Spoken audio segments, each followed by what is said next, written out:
Hey, it's your friend Choice CJ here, and I'm bringing you guys my team builder and battle for UBC, season number 6, week number 3. I had to sort of remember what the heck this was. I haven't been at my computer for like a week now. I just got back from New Orleans at the time I'm recording this, and I had a lot of fun. And it's time for me to get back into gear and try and catch my first win in UBC this season. If you did catch my game last week, you saw that we got pretty much crushed, which is pretty sad. I had the opportunity to at least get like one kill on the crests, but I sort of misplayed. And then from there, I think he probably still would have been able to win. Zygarde maybe could have done a little bit more work. But the fact of the matter was, I didn't really prep all that well, and I definitely didn't play all that well, and Hollow deserved a nice cushy win there. This week, we're going to try and bounce back versus my buddy Nader, Nada please, however you like to call him. Hopefully he can help me out. It's funny because I've actually known him for like almost 2 years now. I sort of met him through the same league that I met Johnny GB, and if you watched my P4G video, you know that I was a big fan of that league and of all those guys in it, and from it I was able to learn how talented of a battler he was, and he's got a pretty scary roster that we're looking at here. We've got Kyurem Black, Alakazam, Tapu Fini, Crocodile, Metagross, Mienshao, Silvally, Aldino, Ronimo, Salazzle, and Mantike. So I'm going to make this short so we can hop into the battle, and we'll be doing a replay. But basically, tons of threats. KB is obviously incredibly scary. Zam is really fast and annoying. And then he's got like some really fat stuff that's going to be difficult to break through, like Metagross is kind of hard. Especially because I'm not bringing Entei this week. That would be a pretty good way to deal with Metagross. What else? He has a kind of hard time with Zygarde, so I'm anticipating that he's going to bring Silvally Grass or Silvally Bug. And my game plan is sort of built around that. Let me just go into the details here in just a second. So my first mon is Slowbro, bringing yet another defensive Slowbro. I don't want to continue to bring defensive Slowbro all season. I'd love to bring Assault Vest or Calm Mind or Trick Room at some point, but Slowbro is really important in this match for taking care of Kyurem. We have Counter, so that way we can hit him up with a big counter to deal damage back to him when he hits us with Fusion Bolt. We put enough Spadef in here so that we live Life Orb Dragon Pulse twice, which I guess isn't really that great if I'm trying to click counter, but I'm just trying to basically not be 2 at KO. That's sort of the benchmark I was trying to hit. This also pivots into like Metagross and to some extent Crocodile, but not really, because obviously it's got the dark coverage. But it's just, a nice pivot in general. It can potentially sort of pivot into and out of Tapu Fini. So that's good. We also have a Fizdef Fortress, Stealth Rock counter, Earthquake Full Switch, 2 counters this week. This is going to allow me to deal a little bit with Crocodile, especially if it's Scarf.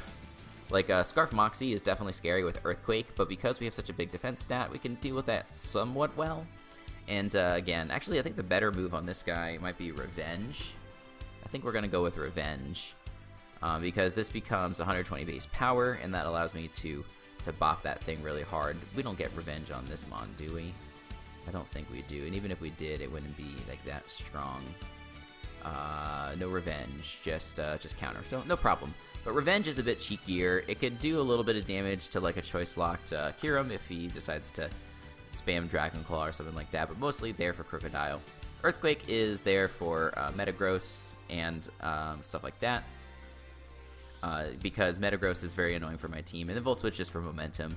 It allows me to maybe again pivot in on Tapu Fini and then switch out into Tapu Bulu or something like that. Next we have kind of a weird lure set for Zygarde. I guess it's not that weird. Like 1,000 Waves Toxic is not uncommon, but the reason I'm running this is because again I'm expecting Silvally to be like either Grass or Bug to deal with Zygarde, and then that also gives him a convenient switch into Tapu Bulu, and I'm running a Banded Bulu again this week. But if he wants to bring that in on my Zygarde, I can trap it and hit Toxic. I can camouflage that he can't hit me for super effective damage, and then I can rest. So basically, unless he's also packing rest, we can trap him. That's going to, like, so that Mon would otherwise be a pretty good switch into Tapu Bulu as well. But if we can get rid of that thing, then Metagross, which might already be the switch into Bulu on his team, like, that's going to make him more pressured to switch in Metagross on Bulu. And getting damage on the Metagross is really important for my Nihilego. I have a Life Orb, a Speed Boost set. Shoutouts to Greg. I always associate this set with Greg, although he's certainly not the only one who's ever run this set. But if I can get damage on Metagross, and I get Audino weakened, or he doesn't bring Audino, this pretty much 6-0s him. Again, except for Metagross. Foul Play to a fully Fizz-Def Metagross does like 40 to 50.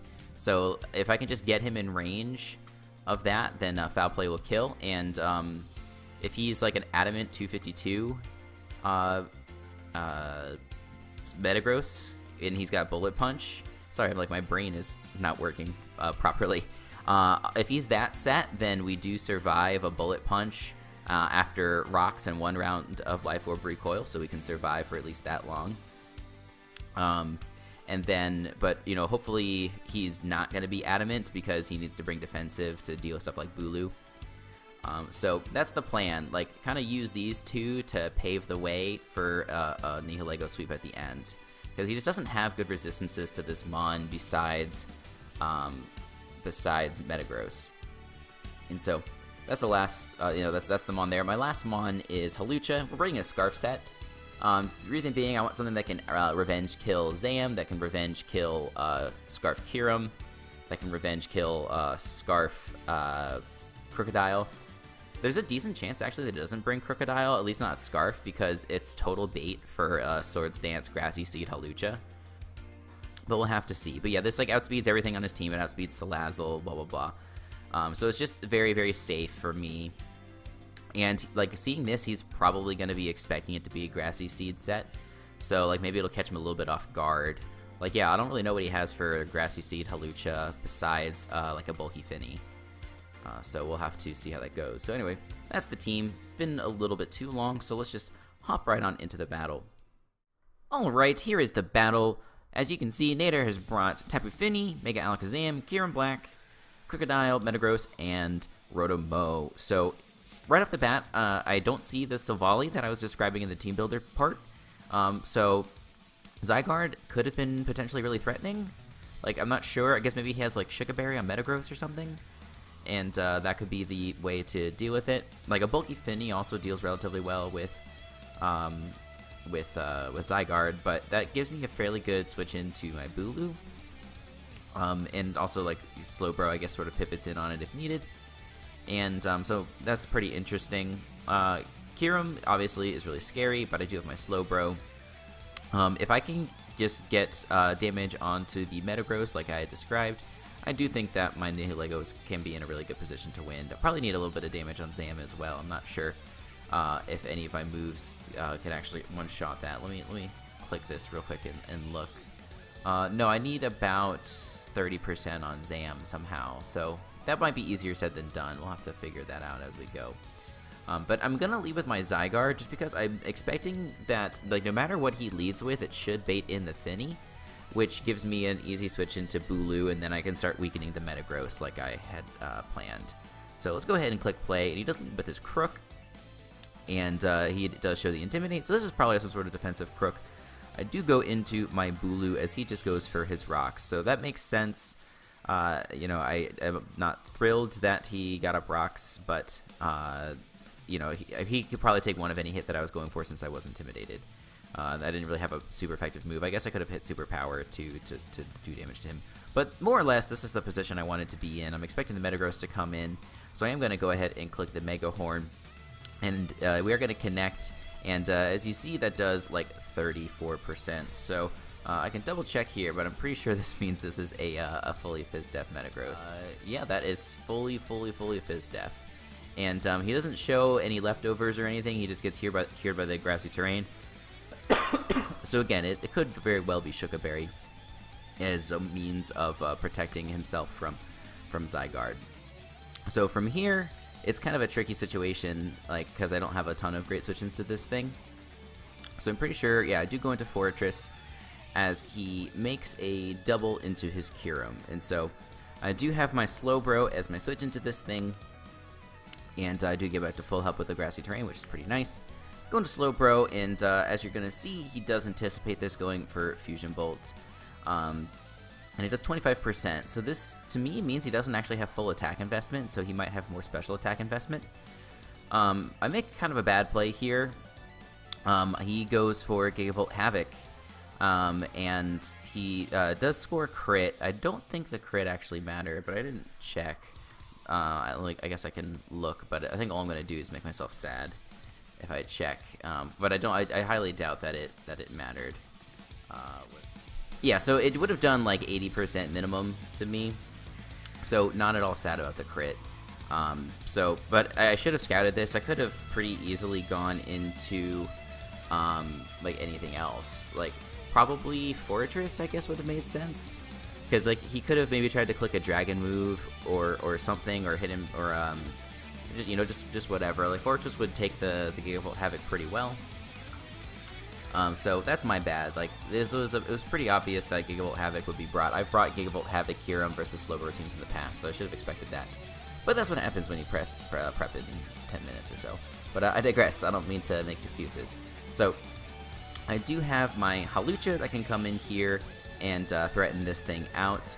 I'm expecting the Finny to come in, so I'm pretty sure that I click Poison Jab.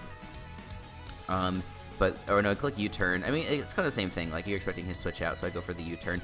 And this gives me an opportunity to go into Boomy. I'm once again expecting his Metagross, so I'm pretty sure I make a double into Zygarde here. And yes, that is exactly what I do. But he instead brings in his Rotom. So switching that in on Bulu, I guess makes sense. Like, if I'm going to go for Wood Hammer or whatever, he can take that. If I'm going to predict him and go for Mega Horn, that's not really the mon he wants to go into. So anyway, I'm going to stay in here and click Toxic. I know that this thing could have HP Ice, but I do have Yachi Berry. And I do click Toxic once, and I miss. So that's a little bit of a bummer. So we'll try and hit it on the next one. He does hit me up with that HP Ice, but it hardly does any damage. Kind of wish I had leftovers if it actually did that little. I go for Camouflage, so that I'm no longer taking 4 times super effective damage from the HP Ice. I kind of didn't realize that I would turn into Grass type. I was actually hoping to turn into Normal type. But Grass kind of works in this situation as well, because his Volt Switch and his Leaf Storm are going to be resisted hits on me, and I'm just not really worried about the amount of damage that Hidden Power Ice does. It's not going to do very much at all. It's going to do like 20% again. So I'm going to try and hit Toxic this time. And also being Grass is good if he wants to switch into his Finny, because I can resist the water hits. But I go for Toxic a second time, and I do miss as he lands the Will-O-Wisp on me, which is a big bummer. This next turn, I kind of make another misplay. I'm expecting him to switch out, but I go for 1,000 Waves, and he's obviously immune. So not a great play on my end, and he's going to go for Volt Switch now into the Kyurem. And I make another mistake here. I am looking at the calc, and I'm like, oh, his Kyurem doesn't do that much to me with Ice Beam. It only does like maybe 25-30%.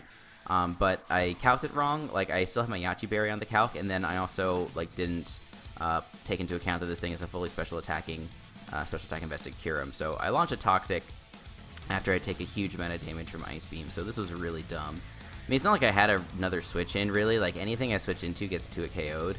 So it doesn't really matter that much. Probably would have been better off just going for an attacking move, to be honest.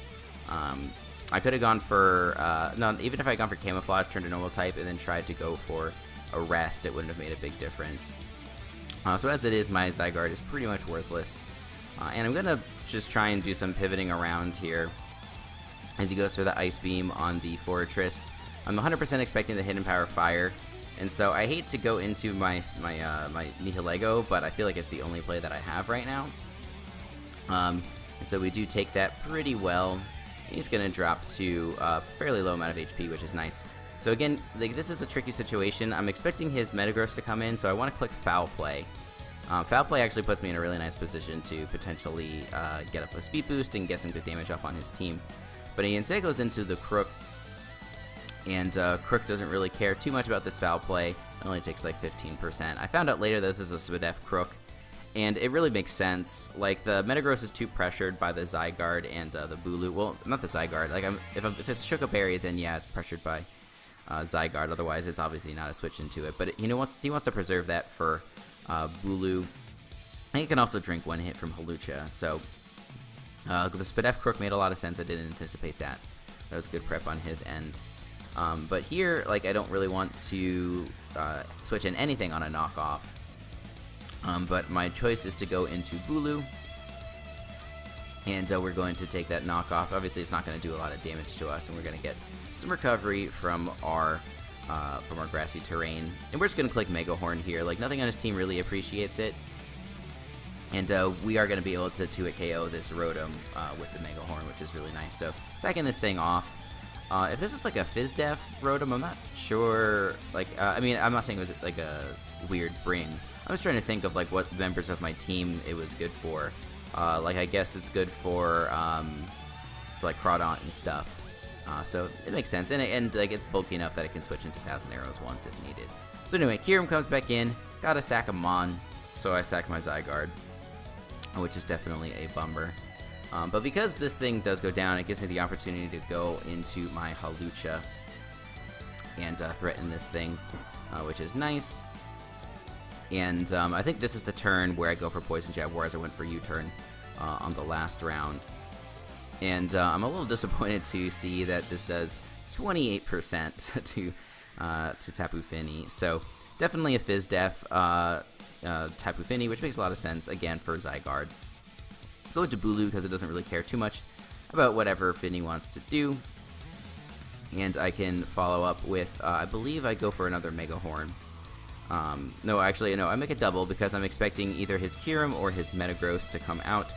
He goes for Kyurem, and I can kind of do what I did before. I could go into the Nihilego on the HP Fire, but like it's a little bit of a 50-50, like whether he's going to expect that or not. So I'm hoping that he overpredicts here and goes for Ice Beam, and I'm actually going to click Revenge because Revenge does like 50% to him, which is not bad. Not bad at all, but he does stay in, go for HP Fire, and he takes us out. So, major bummer. We are going to go back into our Hawlucha, if I'm not mistaken, and we can click U-turn on this. But he's going to anticipate me to go for U-turn, and I pretty much have to choose a sack. So I go into Nihilego, because I figure I can at least tank the Ice Beam, and I do get frozen. So, I don't think that a lot of the hacks in this game matter necessarily. Like, missing the Toxics on Rotom really stunk. But like in the grand scheme, I don't think it made a big difference. Tapu Bulu still like 2 KO'd that. This freeze is pretty annoying. But as you're going to see here, I actually thaw immediately. I have kind of a tough play to make here. It's again the same situation of do I anticipate the Metagross to come in or the Crook to come in. Seeing that the Crook was the Mon that came in before, I should have anticipated it to come in again. I could have 2-hit KO'd with the Dazzling Gleam, but it wouldn't have really ended up mattering because then the Metagross can come in, and if it's got Bullet Punch, it could take me out. Zam can live one hit, as I explained, and take me out with a Psychic move. So, you know, it's small grapes. You know, maybe we could have just made the match a little closer, but I don't think that Nihilego was in position to sweep just yet. So do go for the D-Gleam. It does a chunk, but like I said, this is a Spadef Crook. Goes for Stomping Tantrum, which is actually really awesome for getting around the grassy terrain. I didn't even notice that in the battle, to be honest. So I can go into Hawlucha. I just go for U-turn.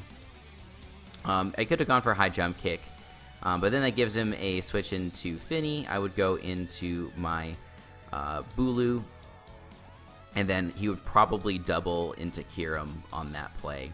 Like, that's probably what I would do if I were in his situation. But now he can just go into Zam, go for Side Shock, and I have only my Hawlucha left. He does have a pretty obvious switch into Fini, so I'm just basically hoping that I can somehow score a double crit on the Fini with the Poison Jab, just to get the differential down to 3-0. Even if he had gotten Super Crit, though, you know, I've been playing this Hawlucha like it's Scarf the whole time. Like, if I go for Poison Jab, he gets to switch into Metagross, and then he would be able to survive that way. So we're going to end up with a 4-0 loss. which is, honestly, it's an improvement from last week. So I'm not really that disappointed about it. I think I had some cool sets this week. I had a good strategy to win. I just didn't anticipate the strategies that he would bring. Like the Spadef Crook and the Kiram with the Gigavolt Havoc. The thing is that those are all like fairly obvious. Like, I mean, I don't mean like obvious in a bad sense. Like obvious in the sense that I should have expected those. And like usually if I do a mock battle or if I spend a little bit more time thinking about these things, I can better anticipate those and play around it. But it's the classic excuse of, I've been busy, I've been traveling, blah, blah, blah. I'm in other leagues, I have other commitments. So I'm hoping that I can turn things around here in the next few weeks. Just because, UBC is a league that means a lot to me. And, I am not happy to start out 0-3. Last season I started out 0-2, and that was okay. I still ended up making semis. But 0-3 is pretty tough, and we have a shorter season this season. We've got 10 weeks instead of 12, so the opportunity for rebound is slim. But, I think we're getting comfortable with the team, and I think we just need to be a little bit smarter with how we play and how we practice, and then we'll do better. So in the meantime, we do have other content on the channel that you guys can check out. We've got some really great P4G action. As you saw yesterday, we had a battle go up versus Johnny GB. And we've got our battle next week going up against Carson Gaming. And we are going up against Omega Jolteon for next week of UBC. And he's helped me out a bit with some mock battles for P4G this season. So it'll be fun to battle him for real. We'll definitely be looking forward to that. And we should get back to Duel Links action next week. It's been hard for me to do Duel Links just because of my schedule. I was on vacation, as I explained a few times, and I'm also moving this week. I'm going to be in a new house as of today, I think, from the time that I upload this. I'm going to be moving all of my furniture and stuff. So once that is done and things have settled down, I can start posting some Duel Links content again. In the meantime, I'm hoping that I can climb up to King of Games and start using some fun decks, so I don't have to just show off Games versus Saphira all the time. Because those decks are hard to beat, and they're pretty monotonous. So anyway, thank you guys for watching. Make sure you check out the channel for other Pokemon and gaming content. Until the next time, I will see you guys later.